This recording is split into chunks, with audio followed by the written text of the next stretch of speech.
김말순 74세. 평생을 오직 두 아들을 위해 살아온 여자입니다. 남편이 세상을 떠난 건 그녀의 나이 38대였습니다. 당시 장남 진호는 고등학교 1학년, 차남 민수는 초등학교 5학년이었습니다. 가장이 사라진 집은 순식간에 무너져 내렸습니다. 보험금도 재산도 아무것도 남지 않았습니다. 남편은 성실했지만 가난했고 그가 남긴 건 빚뿐이었습니다. 말수는 울 시간조차 없었습니다.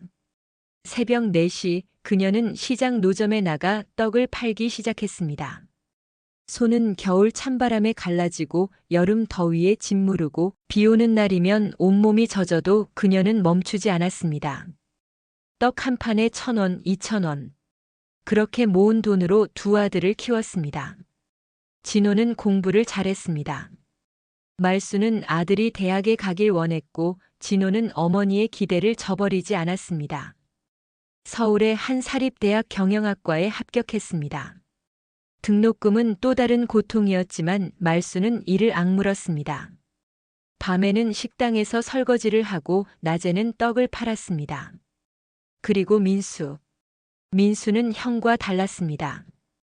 공부보다는 운동을 좋아했고 성격도 밝고 자유분방했습니다. 하지만 그 역시 어머니를 사랑했습니다. 엄마, 나는 대학 안 갈게. 빨리 돈 벌어서 엄마 편하게 해드릴게. 그런 민수를 말수는 끌어안으며 울었습니다. 안 돼. 너도 대학 가야 해. 엄마는 괜찮아.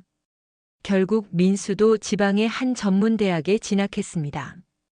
말수는 두 아들이 모두 학교를 졸업할 때까지 단 하루도 쉬지 않았습니다. 그렇게 세월이 흘렀습니다. 진호는 졸업 후 대기업에 취직했습니다. 성실하고 똑똑했던 그는 빠르게 승진했고 결혼도 했습니다. 아내는 괜찮은 집안 출신이었고 시어머니 말순을 대하는 태도는 그리 따뜻하지 않았습니다. 어머님, 이제 좀 쉬세요. 시장 나가지 마시고. 말로는 그렇게 말했지만 며느리의 눈빛에는 냉기가 서려 있었습니다. 말수는 알았습니다. 자신이 며느리에게 환영받지 못한다는 것을. 그래서 그녀는 아들 집에 얹혀 사는 대신 작은 원룸을 얻어 혼자 살았습니다. 여전히 시장에 나가 떡을 팔았고 그렇게 모은 돈을 조금씩 저축했습니다. 민수는 어땠을까요? 민수는 형만큼 성공하지 못했습니다. 여러 직장을 전전했고 사업도 몇 번 시도했지만 번번이 실패했습니다. 하지만 그는 여전히 밝았고 어머니를 자주 찾아왔습니다. 엄마, 내가 또 떡볶이 해줄게. 민수는 어머니의 좁은 원룸에 와서 함께 밥을 먹고 웃고 어머니의 손을 잡았습니다. 말수는 그런 민수가 고마웠습니다. 하지만 진호는 달랐습니다. 진호는 바빴습니다. 어머니를 찾아오는 일은 점점 줄어들었고 명절에도 며느리 눈치를 보며 짧게 들렀다가 떠났습니다. 말수는 서운했지만 내색하지 않았습니다. 내가 뭘 바라겠니? 너희들이 잘 살면 그걸로 됐어. 그렇게 또 세월이 흘렀습니다. 말수는 70을 넘기면서 건강이 급격히 나빠졌습니다. 당뇨, 고혈압, 그리고 심장질환. 병원비는 계속 나갔고 그녀가 평생 모은 돈은 조금씩 줄어들었습니다. 그럼에도 그녀는 시장에 나갔습니다. 엄마, 이제 그만하세요. 제가 모실게요. 민수가 말했지만 말수는 고개를 저었습니다. 괜찮아. 엄마는 일하는 게 좋아. 사실은 두 아들에게 짐이 되고 싶지 않았던 겁니다. 특히 진호에게. 말수는 알고 있었습니다. 며느리가 자신을 탐탁지 않게 여긴다는 것을. 그래서 그녀는 스스로를 지탱하려 했습니다. 하지만 어느 날 그녀는 쓰러졌습니다. 시장 한복판에서 의식을 잃고 쓰러진 말수는 응급실로 실려갔습니다.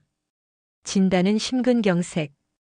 다행히 목숨은 건졌지만 의사는 말했습니다. 더 이상 무리하시면 안 됩니다. 안정을 취하셔야 합니다. 그날 밤 병실에 두 아들이 찾아왔습니다. 진호는 침착했습니다. 어머니, 이제 요양원에 가시는 게 어떨까요? 제가 좋은 곳 알아볼게요. 요양원. 그 말에 말순의 가슴은 철렁 내려앉았습니다. 민수는 격하게 반대했습니다. 형, 무슨 소리야? 엄마를 요양원에 보내. 내가 모실 거야. 넌 지금 자기 살기도 바쁜 주제에 무슨 소리야? 현실적으로 생각해. 형제는 병실에서 말다툼을 벌였고 말수는 그저 눈물만 흘렸습니다. 결국 말수는 요양원에 가지 않았습니다. 대신 혼자 퇴원해서 다시 그 좁은 원룸으로 돌아갔습니다. 그로부터 2년이 흘렀습니다. 말수는 74이 되었고 몸은 더욱 쇠약해졌습니다. 어느 날 그녀는 변호사 사무실을 찾았습니다. 유언장을 작성하고 싶습니다. 변호사는 고개를 끄덕이며 그녀의 이야기를 들었습니다. 말수는 평생 모은 재산 총 12억 원을 정리했습니다. 시장에서 번 돈, 저축한 돈, 그리고 남편이 남긴 보험금 일부와 작은 땅이 뒤늦게 개발되면서 생긴 보상금까지. 그녀가 평생 아끼고 모은 돈이었습니다. 그리고 그녀는 말했습니다. 이 돈 전부를 장남 진호에게 상속합니다. 변호사는 놀란 표정으로 물었습니다. 차남분께는 한 푼도 남기지 않으시는 겁니까? 말수는 고개를 끄덕였습니다. 네. 그리고 이 영상도 함께 남겨주세요. 그녀는 영상 유언을 남겼습니다. 떨리는 목소리로 그녀는 평생 숨겨왔던 비밀을 고백했습니다. 말순이 세상을 떠난 건 그로부터 6개월 뒤였습니다. 조용히 그 좁은 원룸에서 그녀는 잠든 채로 숨을 거두었습니다. 장례식장은 소박했습니다. 진호와 민수 그리고 몇몇 친척들이 모였습니다. 장례를 치르고 며칠 뒤 변호사 사무실에서 유언장 공개가 이루어졌습니다. 진호와 민수가 나란히 앉았습니다. 민수는 불안한 표정이었습니다. 형이 더 많이 받을 거라는 걸 예상했지만 그래도 어머니는 자신에게도 뭔가를 남기셨을 거라고 믿었습니다. 변호사가 서류를 펼쳤습니다. 고인께서 남기신 총 재산은 12억 원입니다. 민수의 눈이 커졌습니다. 12억? 어머니가 그렇게 많은 돈을 가지고 계셨다는 게 믿기지 않았습니다. 그리고 이 재산 전부는 변호사가 잠시 멈췄습니다. 장남 진호 씨에게 상속됩니다. 순간 민수의 얼굴이 하얗게 질렸습니다. 네. 뭐라고요? 차남 민수 씨께는 상속 재산이 없습니다. 민수는 믿을 수 없다는 표정으로 자리에서 벌떡 일어났습니다. 이게 무슨 소리예요? 저한테는 한 푼도 없다고요. 진호는 침묵했습니다. 민수는 분노와 슬픔이 뒤섞인 목소리로 울부짖었습니다. 엄마가 왜 이러세요? 제가 뭘 그렇게 잘못했어요? 저는 엄마를 사랑했어요. 형보다 더 자주 찾아뵙고 엄마랑 더 많이 시간을 보냈어요. 근데 왜 저한테는 아무것도 안 남기신 거예요? 변호사는 조용히 말했습니다. 고인께서 영상 유언을 남기셨습니다. 보시겠습니까? 민수는 떨리는 손으로 고개를 끄덕였습니다. 변호사가 노트북을 켰고 화면에 말순의 얼굴이 나타났습니다. 영상 속 말순은 많이 야위어 있었습니다. 그녀는 카메라를 보며 천천히 입을 열었습니다. 진호야, 민수야. 이 영상을 보고 있다면 엄마는 이미 세상을 떠났을 거야. 말순의 목소리는 떨렸습니다. 엄마는 평생 너희들만 보고 살았어. 두 아들. 엄마의 전부였어. 그녀는 잠시 멈췄습니다. 눈물이 그녀의 뺨을 타고 흘렀습니다. 그런데 엄마가 너희들에게 숨긴 게 있어. 평생 숨기고 살았던 비밀이야. 민수는 화면을 뚫어지게 바라봤습니다. 말순이 다시 입을 열었습니다. 민수야. 민수의 심장이 쿵쾅거렸습니다. 넌 엄마의 친아들이 아니야. 그 순간 민수의 머릿속이 하얗게 변했습니다. 내 아버지가 세상을 떠난 뒤 엄마는 너무 힘들었어. 외로웠고 무너질 것 같았어. 그때 한 남자가 엄마를 위로해줬어.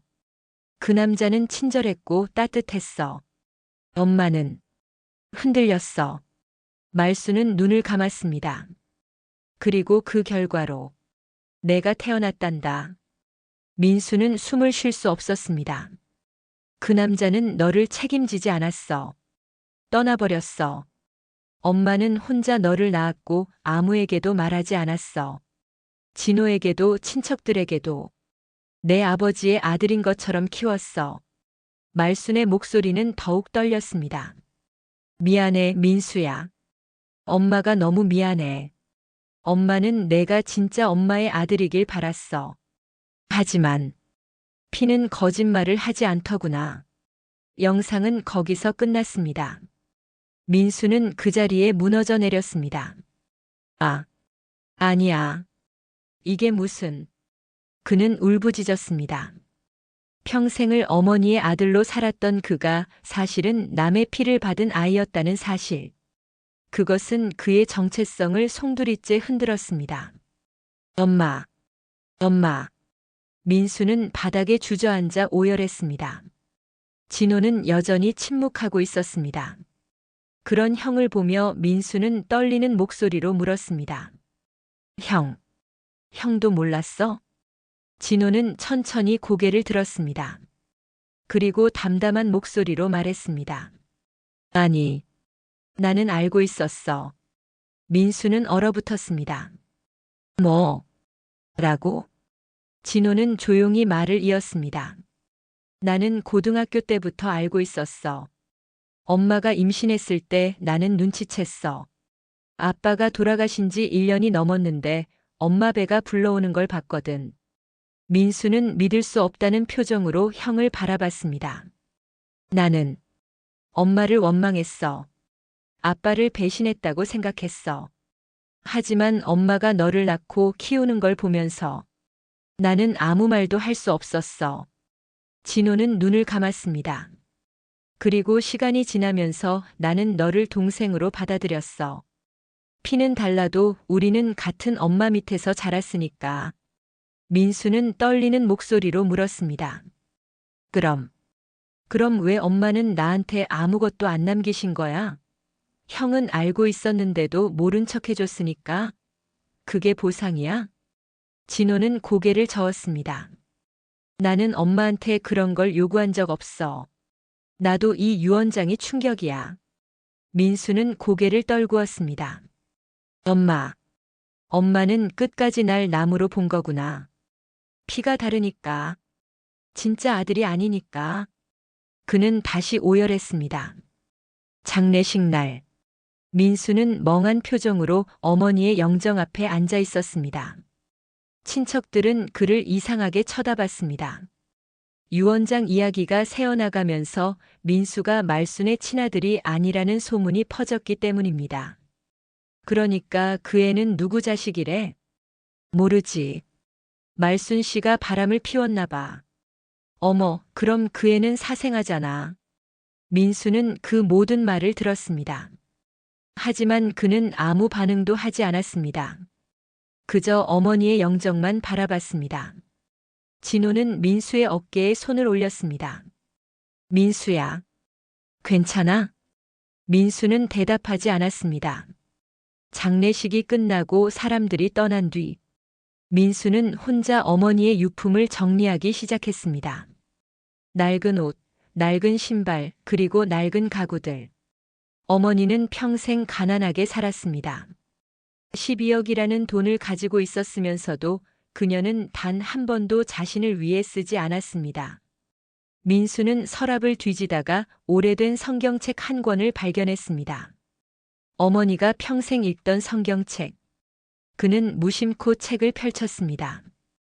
그리고 그 안에서 접혀진 편지 한 장을 발견했습니다. 민수의 손이 떨렸습니다. 편지를 펼치자 어머니의 손글씨가 나타났습니다. 민수야, 이 편지를 내가 발견할 수 있을지 모르겠구나. 어쩌면 누가 버렸을 수도 있고 어쩌면 내가 이 성경책을 열지 않을 수도 있어. 하지만 엄마는 이 편지를 여기에 남긴다. 민수야, 엄마는 내가 엄마의 친아들이 아니라는 걸 유언으로 남겼어. 넌 분명 충격받았을 거야. 분노했을 거야. 엄마를 원망했을 거야. 그럴 자격이 있어. 엄마가 잘못한 거니까. 하지만 민수야, 엄마는 내게 말하고 싶어. 피는 다르지만 마음은 진짜 엄마의 아들이었다고. 내가 태어났을 때 엄마는 두려웠어. 이 아이를 키울 수 있을까? 진호가 알게 되면 어떡하지? 사람들이 알게 되면 어떡하지? 하지만 내가 엄마를 보며 웃었을 때 엄마는 결심했어. 이 아이를 내 아들로 키우겠다고. 민수야, 너는 엄마에게 큰 기쁨이었어. 진호는 똑똑하고 성실했지만 어딘가 차가웠어.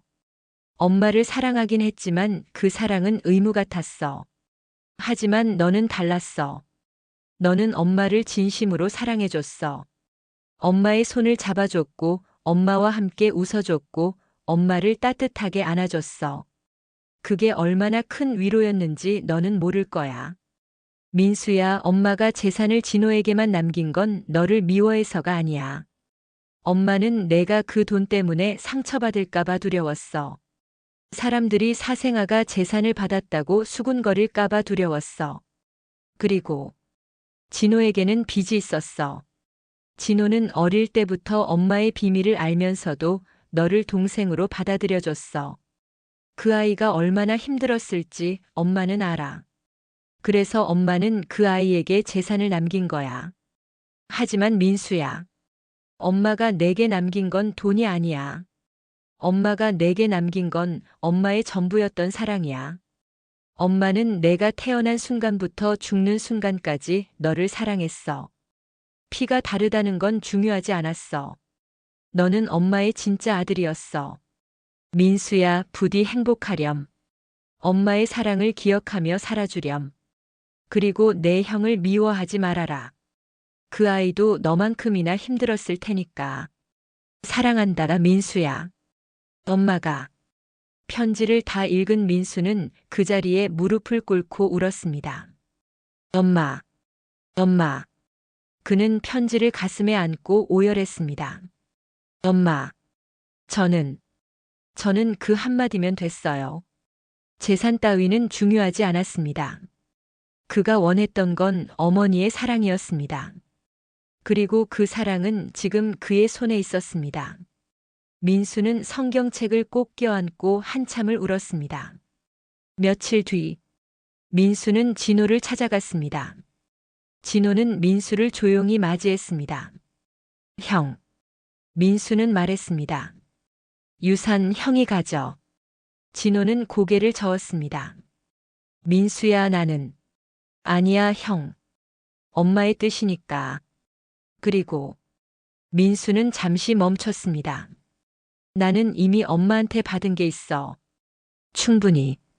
진호는 민수를 바라봤습니다. 민수는 성경책을 꺼내 보여줬습니다. 이거, 엄마가 남기신 편지. 이게 나한테는 12억보다 더 소중해. 진호는 편지를 읽었습니다. 그리고 그 역시 눈물을 흘렸습니다. 미안해, 민수야. 나도 몰랐어. 엄마가 이런 마음이었는지. 민수는 고개를 저었습니다. 아니야, 형. 형도 힘들었잖아. 나는 이제 알아. 엄마가 우리 둘 다 사랑하셨다는 걸. 두 형제는 그렇게 오랜만에 서로를 껴안았습니다. 피는 달랐지만 그들은 여전히 형제였습니다. 같은 어머니 밑에서 자란 진짜 형제였습니다. 마무리. 김말순이라는 한 여자의 이야기는 이렇게 끝이 났습니다. 그녀는 평생을 두 아들을 위해 살았고 죽어서도 두 아들을 생각했습니다. 재산을 한 아들에게만 남긴 건 다른 아들을 미워해서가 아니었습니다. 그녀는 그저 두 아들 모두를 지키고 싶었던 겁니다. 세상은 때때로 잔인합니다. 어머니의 실수는 평생의 비밀이 되었고 그 비밀은 가족을 흔들었습니다. 하지만 그 속에서도 사랑은 남았습니다. 진짜 사랑은 피로 증명되는 게 아니라 마음으로 증명되는 겁니다. 민수는 어머니의 친아들이 아니었지만 어머니의 진짜 아들이었습니다.